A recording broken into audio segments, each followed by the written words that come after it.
Around the World in 80 Days by Jules Verne, Chapter 12, in which Phileas Fogg and his companions venture across the Indian forests, and what ensued.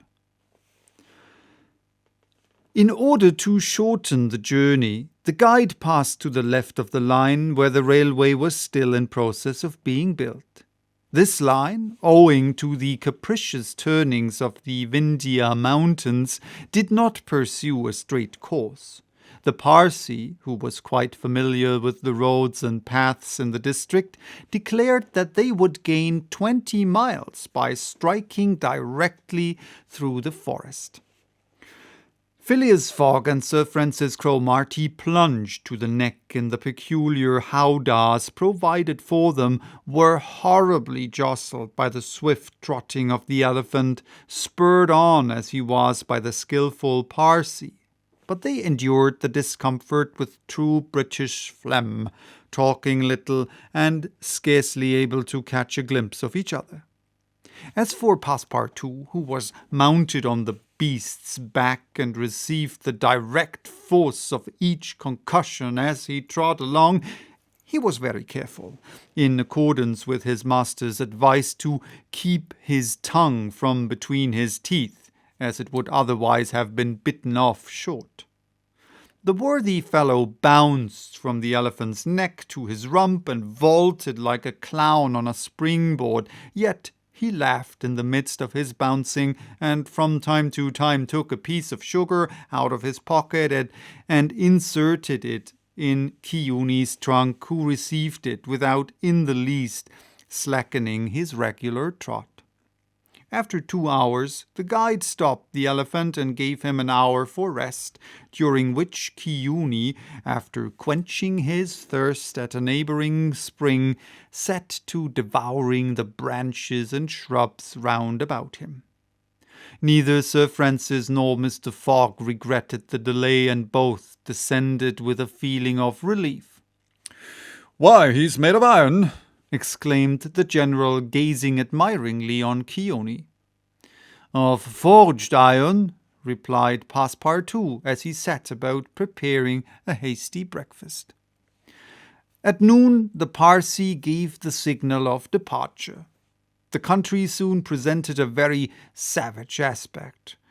Copses of dates and dwarf palms succeeded the dense forests, then vast dry plains dotted with scanty shrubs and sown with great blocks of syenite. All this portion of Bundelkund, which is little frequented by travellers, is inhabited by a fanatical population hardened in the most horrible practices of the Hindu faith. The English have not been able to secure complete dominion over this territory, which is subjected to the influence of Rajas, whom it is almost impossible to reach in their inaccessible mountain fastnesses. The travellers several times saw bands of ferocious Indians who, when they perceived the elephants striding across country, made angry and threatening motions. The Parsee avoided them as much as possible. Few animals were observed on the route. Even the monkeys hurried from their path with contortions and grimaces, which convulsed Passepartout with laughter. In the midst of his gaiety, however, one thought troubled the worthy servant. What would Mr. Fogg do with the elephant when he got to Allahabad? Would he carry him on with him? Impossible. The cost of transporting him would make him ruinously expensive. Would he sell him or set him free? The estimable beast certainly deserved some consideration. Should Mr. Fogg choose to make him, Passepartout, a present of Qiuni? He would be very much embarrassed. And these thoughts did not cease worrying him for a long time. The principal chain of Vindhyas was of the Vindhyas was crossed by 8 in the evening, and another halt was made on the northern slope in a ruined bungalow. They had gone nearly 25 miles that day, and an equal distance still separated them from the station of Allahabad. The night was cold. The Parsee lit a fire in the bungalow with a few dry branches, and the warmth was very grateful. Provisions purchased at Colby sufficed for supper, and the travellers ate ravenously. The conversation, beginning with a few disconnected phrases, soon gave place to loud and steady snores. The guide watched Qiuni, who slept standing, bolstering himself against the trunk of a large tree. Nothing occurred during the night to disturb the slumberers, although occasional growls from panthers and chatterings of monkeys broke the silence. The more formidable beasts made no cries or hostile demonstration against the occupants of the bungalow. Sir Francis slept heavily like an honest soldier overcome with fatigue. Passepartout was wrapped in uneasy dreams of the bouncing of the day before. As for Mr. Fogg, he slumbered as peacefully as if he had been in his serene mansion in Savile Row. The journey was resumed at 6 in the morning. The guide hoped to reach Allahabad by evening. In that case, Mr. Fogg would only lose a part of the 48 hours saved since the beginning of the tour. Qiuni, resuming his rapid gait, soon descended the lower spurs of the Vindhyas, and towards noon they passed by the village of Kalangar on the Kani, one of the branches of the Ganges.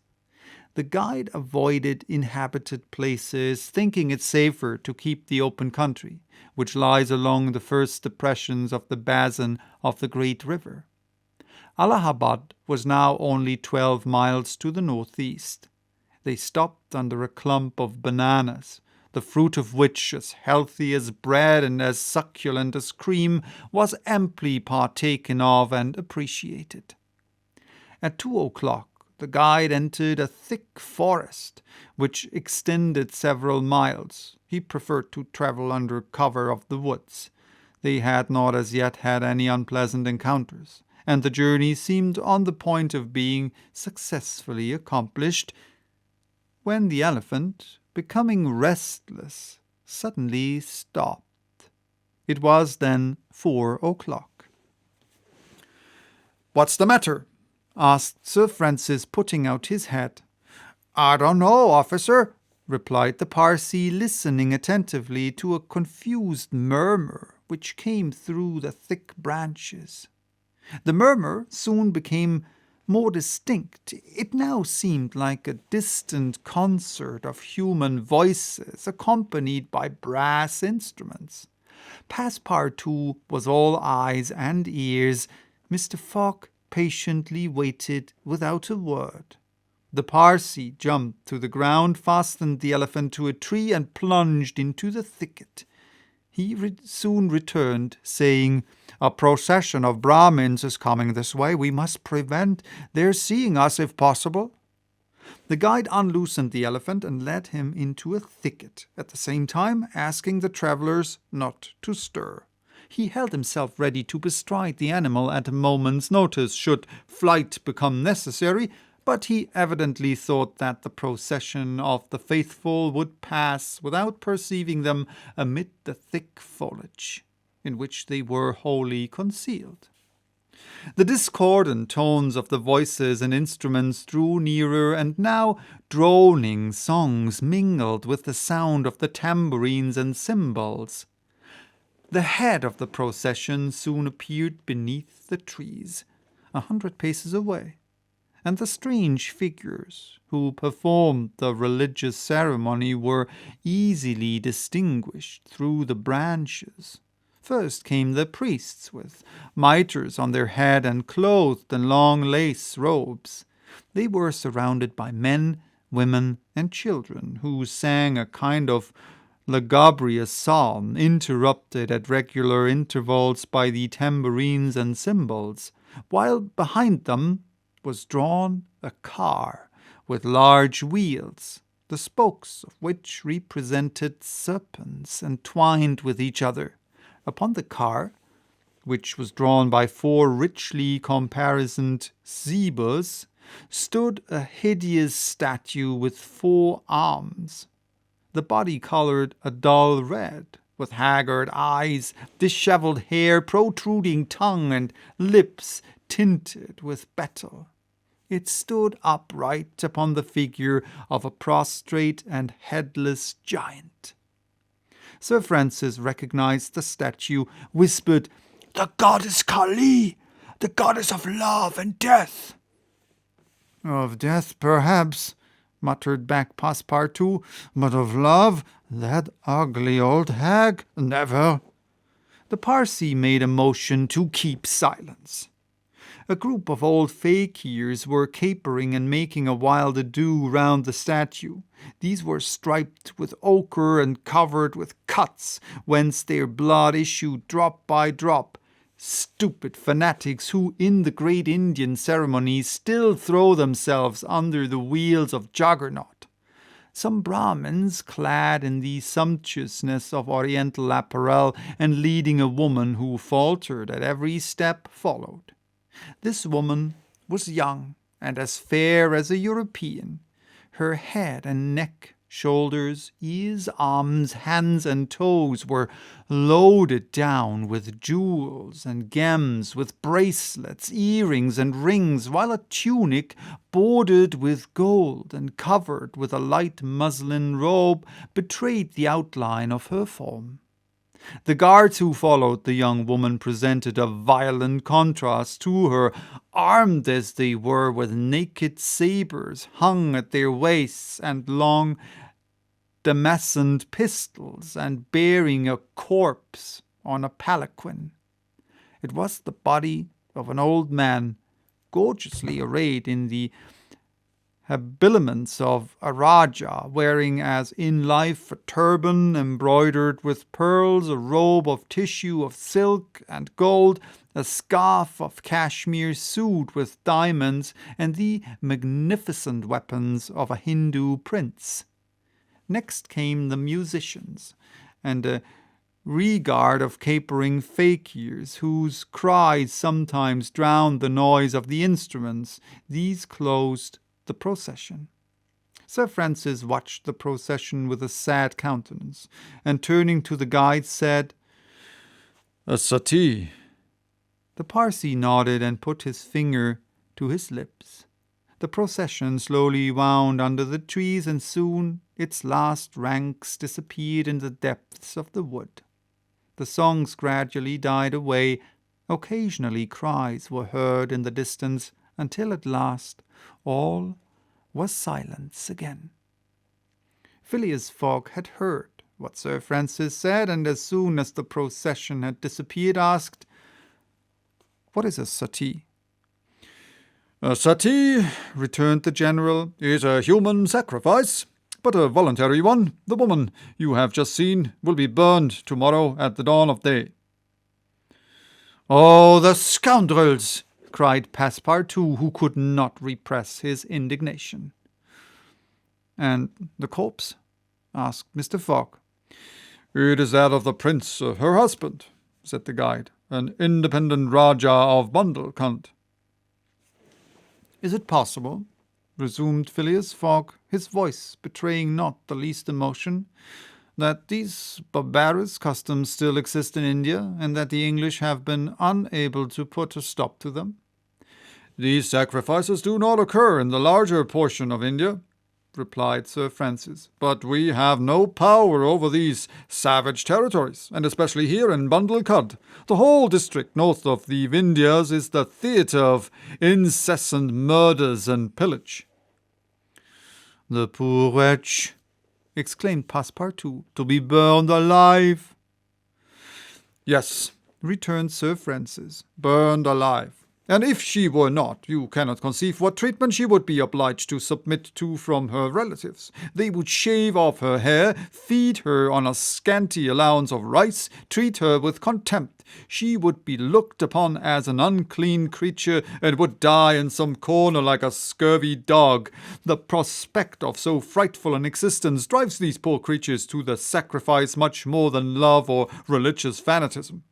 Sometimes, however, the sacrifice is really voluntary, and it requires the active interference of the government to prevent it. Several years ago, when I was living at Bombay, a young widow asked permission of the governor to be burned along with her husband's body, but, as you may imagine, he refused. The woman left the town, took refuge with an independent Raja, and there carried out her self-devoted purpose. While Sir Francis was speaking, the guide shook his head several times and now said, "The sacrifice which will take place tomorrow at dawn is not a voluntary one." "How do you know?" "Everybody knows about this affair in Bundlecund." "But the wretched creature did not seem to be making any resistance," observed Sir Francis.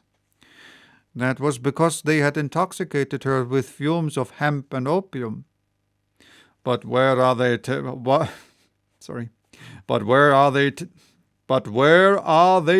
her?"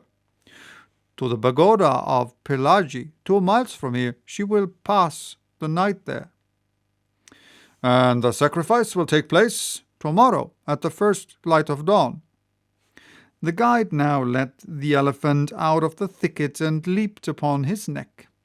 Just at the moment that he was about to urge Qiuni forward with a peculiar whistle, Mr. Fogg stopped him, and turning to Sir Francis Cromarty, said, "Suppose we save this woman." "Save the woman, Mr. Fogg?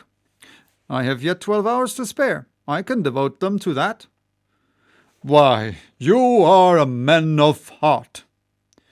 "Sometimes," replied Phileas Fogg quietly, "when I have the time."